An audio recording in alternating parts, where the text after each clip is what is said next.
Things we have talked about in these past 2.5 years. Our main concern, my government's concern, is to lift our people out of poverty. And the Human Development Report actually is that report where you are actually pointing out the ways, the inequality, the areas that have been left behind, people who have been left behind, the situation of the minorities, transgender. So for me, a civilized society is defined by the way it looks after its weaker section of the population. It is not defined by how the rich people listening to some of the things you said. The rich classes, it's really their lifestyle. It is defined the sort of things we have talked about in these past 2.5 years. Our main concern, my government's concern, is to lift our people out of poverty. And the Human Development Report actually is that report where you are actually pointing out almost all the developing world. It is also, of course, a problem in the richer countries where you see this incredible situation. Listening to some of the things you've said, it's really the sort of things we have talked about in these past 2.5 years. Our main concern, my government's concern, is to lift our people out of poverty. And the Human Development Report actually is that report where you are actually pointing out, listening to some of the things you've said.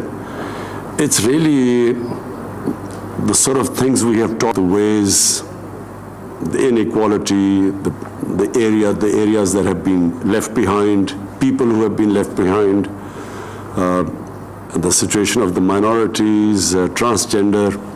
So for me, a civilized society, listening to some of the things you've said, it's really the sort of things we have talked about in these past 2.5 years. Our main concern, my government's concern, is to lift our people out of poverty. And the Human Development Report actually is that report where you are actually pointing out, listening to some of the things you've said. It's really the sort of things we have talked about in these past 2.5 years. Our main concern, my government's concern, is to lift our people out of poverty. And listening to some of the things you've said, it's really the sort of things we have talked about in these past 2.5 years. Money laundered out of the countries is parked in safe tax havens and leaving the poor countries. So basically, this is, if I just look at the world, this one fact is the reason behind this huge inequality in this world and the cause of huge poverty, because when this sort of money leaves the poor countries, employment is created in the countries it is destined for. So the poor countries are not only deprived of employment which this money could provide, not only does it also create poverty because this is the money that could be spent on human development, but it also affects the currency, because when so many dollars leave the poor countries, the currency gets affected. And when the currency gets affected and when it devalues, it causes more poverty, inflation.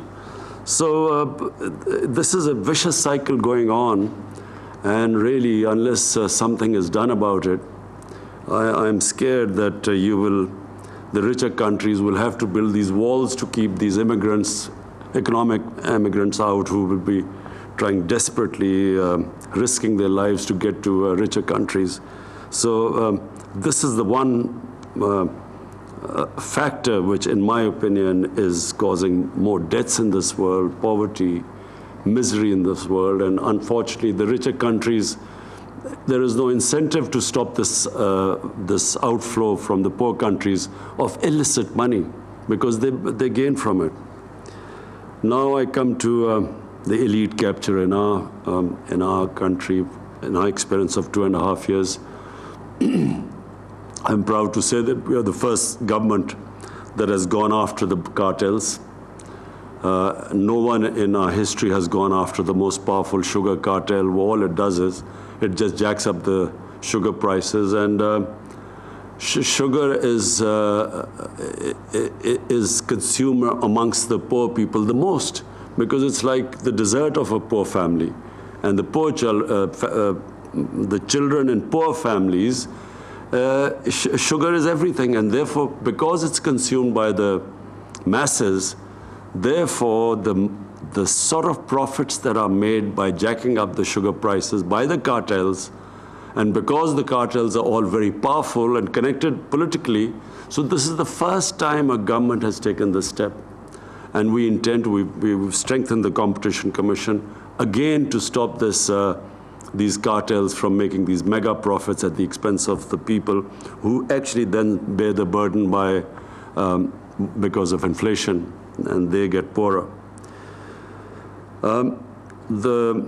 What I was very proud of this report was the performance of Khyber Pakhtunkhwa, a province that was devastated when in 2013, when we took over the province, it was devastated by the war on terror.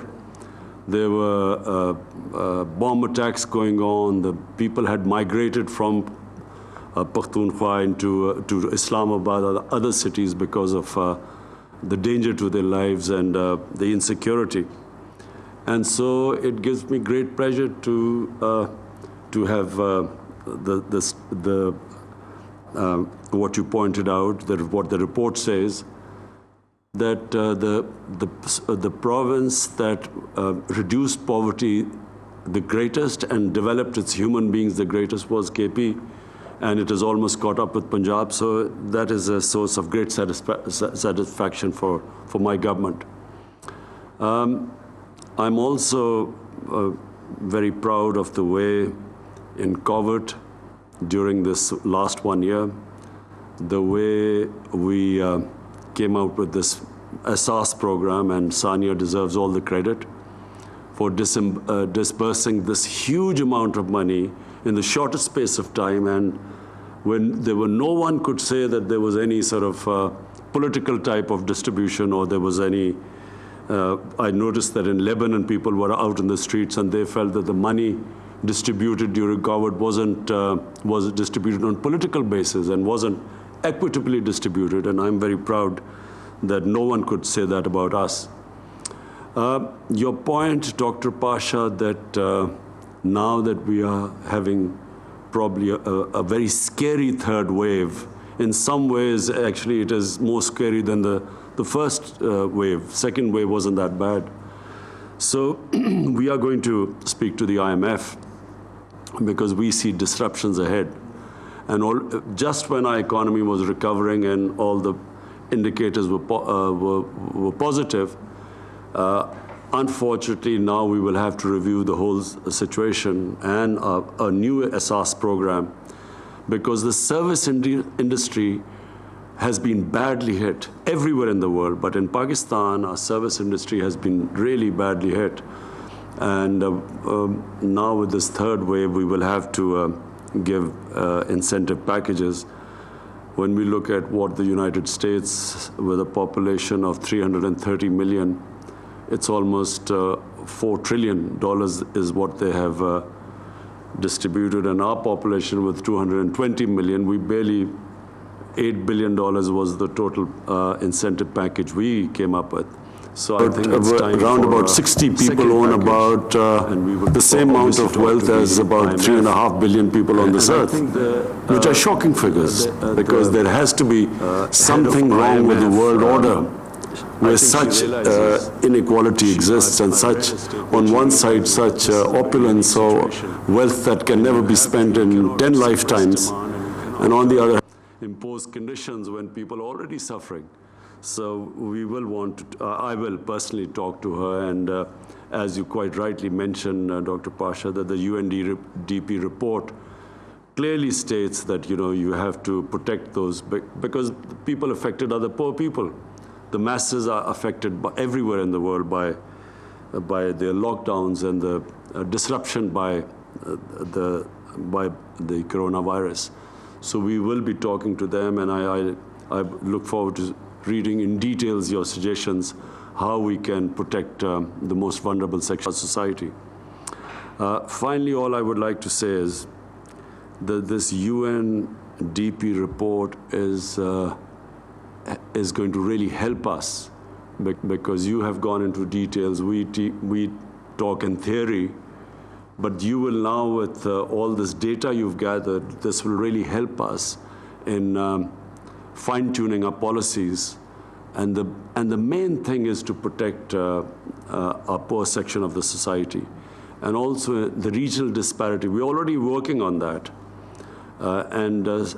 Sania has been gathering this data. We've covered almost 75% of our population. And we hope to have this data of covering the entire population by June.